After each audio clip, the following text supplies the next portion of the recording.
It is recap time for a fantasy horror movie titled The Mortuary Collection.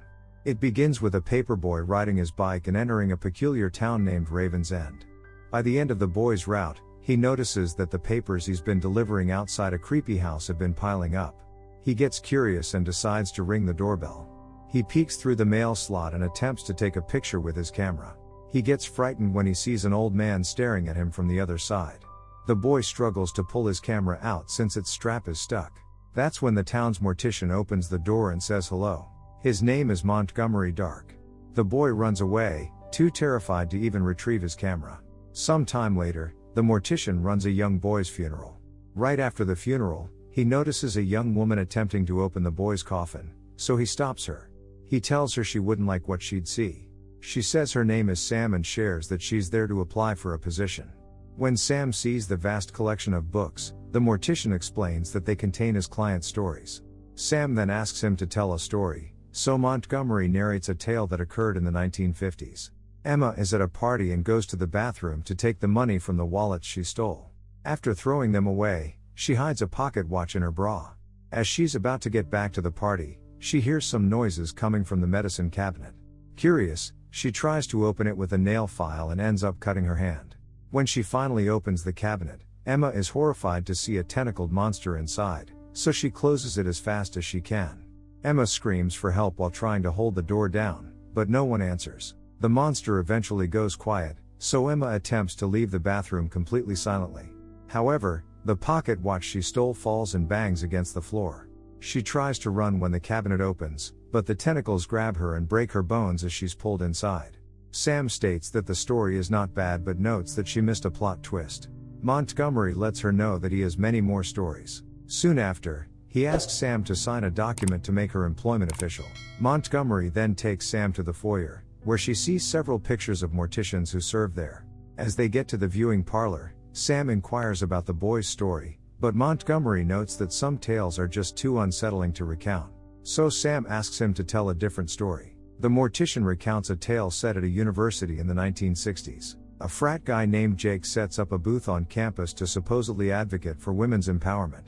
He argues that women can now sleep with whomever they want, as long as they have protection. After distributing condoms, he invites the women to a frat party. He tells Todd and Connor, his frat buddies, that they're doing a service by helping impressionable and vulnerable women to sleep with them later. As Connor sees an attractive girl walking to her class, he goes to her and offers a condom. Jake promptly interrupts them and tells Connor to go check on something with Todd. The girl, named Sandra, notices that Jake doesn't look like a freshman, so he admits he's not one of them. Before getting back to his friends, Jake invites Sandra to his fraternity's party, and the girl says that maybe she'll be there. As Sandra goes to her class, she passes by a billboard with a bunch of photos of missing male students. Later that day, Jake is glad to see Sandra arrive at the party. He doesn't waste any time and immediately takes her to his room. As they make out, Sandra pushes Jake to the bed and removes her clothes. Sandra hides something in her skirt before crawling towards Jake. As she reveals the item to him, Jake is disappointed to see that it's a condom. He reluctantly wears it and soon asks Sandra to turn around in the middle of the act. While she's looking away, Jake secretly takes it off and continues to fornicate with her. The morning eventually comes and Sandra is gone. Jake notices that she wrote her phone number on the mirror. He immediately wipes it off, but most of the numbers are still visible. All of a sudden, Jake feels something revolving in his stomach, so he quickly runs to the bathroom and throws up. Connor arrives and notices rashes all over Jake's belly. Jake sees it and decides to go see a doctor. At the clinic, Dr. Harold Kubler prescribes him penicillin for the rashes, but he soon notices something very strange in Jake's file. He asks Jake to stay put for further examination and leaves the room. When Jake looks at his file, he is appalled to see that it says he's pregnant. Back in his dorm, Jake promptly takes a pill to terminate the pregnancy, but he pukes it all out after a few seconds. Jake then resolves to call Sandra when he notices his belly is quickly growing. Since he erased her number earlier, he has a really hard time reaching her.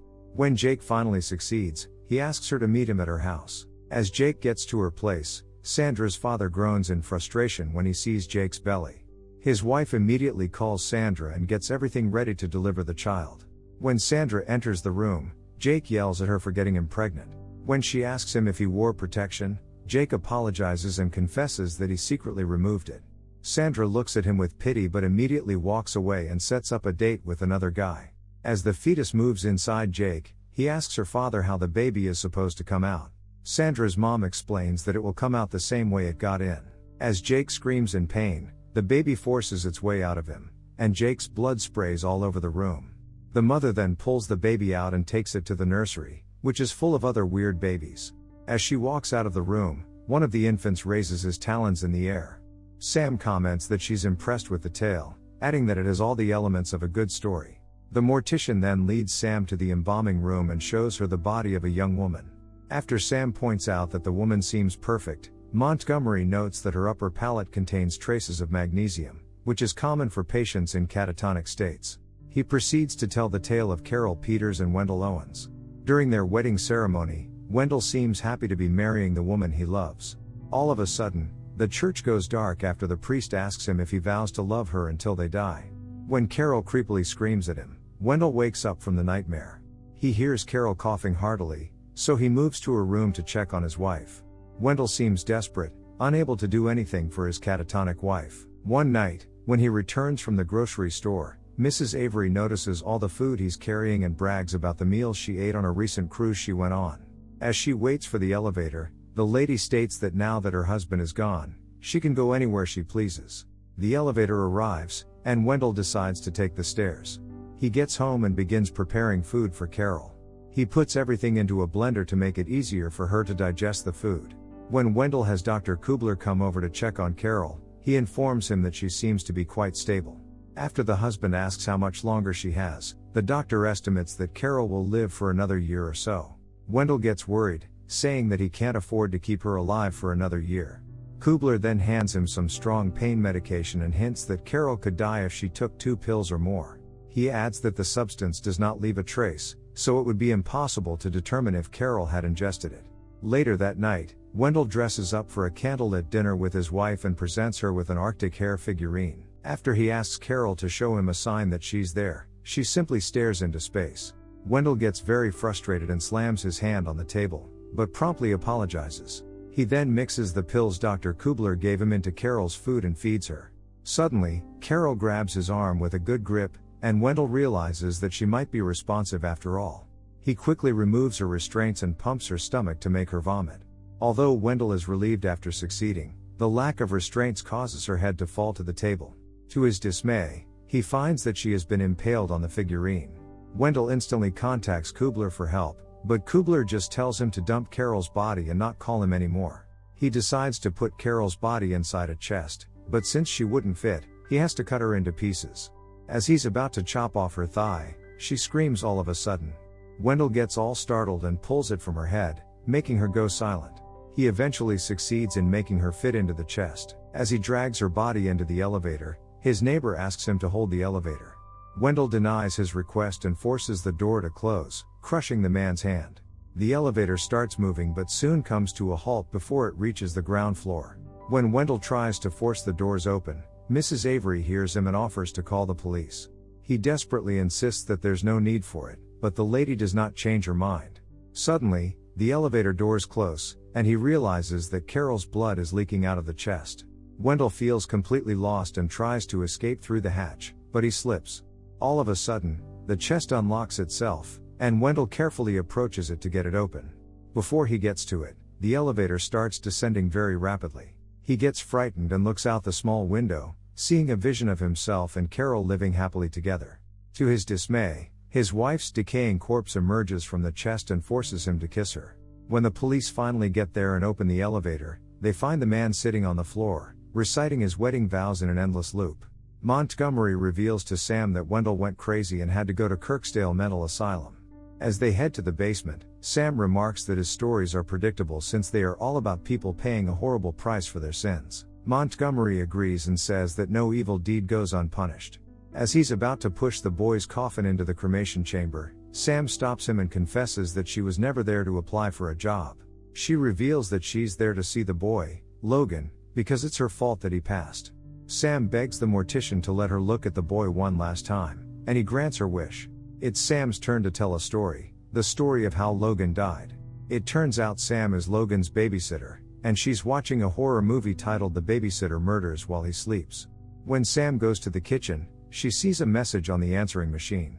Dr. Kubler and his wife tell Sam that they will probably come home a bit late, so they instruct Sam to make sure Logan is asleep. After checking in on Logan, Sam turns on the radio and begins preparing a meal for herself. In the meantime, a reporter interrupts the movie to inform the citizens that a riot broke out in the local asylum. The police encourage everyone to lock their doors since some inmates might have escaped. Shortly after, Sam takes out the trash but fails to see the broken window by the door.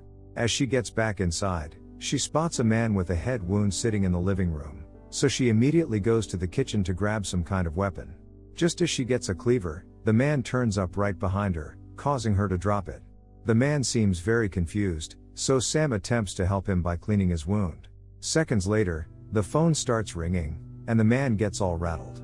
When the machine picks up the call, Logan's mother tells Sam to lock the doors because a psychopath known for choosing kids as his victims is on the loose. Sam then sees his eyes gravitating toward Logan's toy, so she puts the man's hand into the meat grinder. When she tries to hit him with a meat pounder, the psycho knocks her down with a kick. He slowly pulls his injured hand out of the meat grinder as Sam recovers.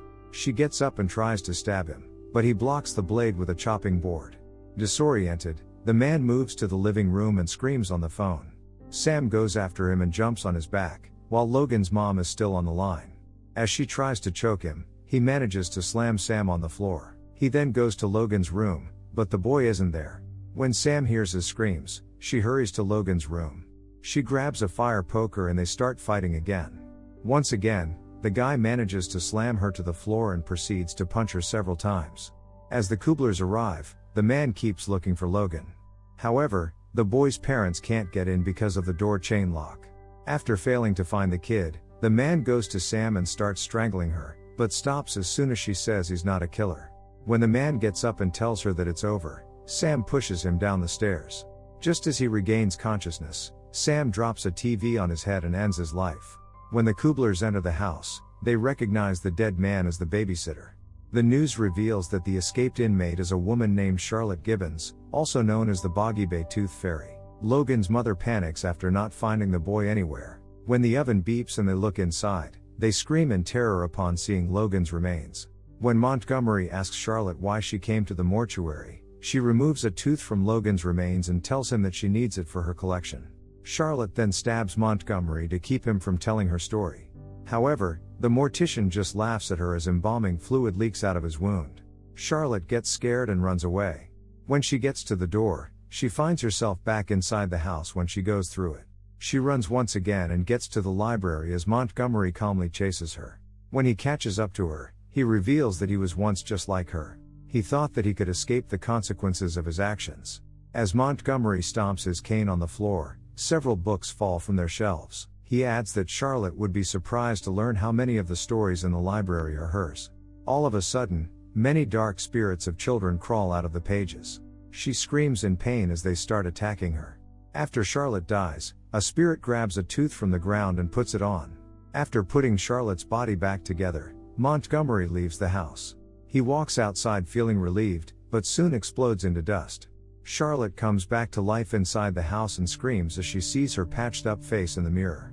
As Charlotte becomes the new mortician, she tells a story to the paperboy. When the paperboy tries to leave, she yells that she's about to make dinner. Thanks for watching. If you like our content, please like the video and don't forget to subscribe.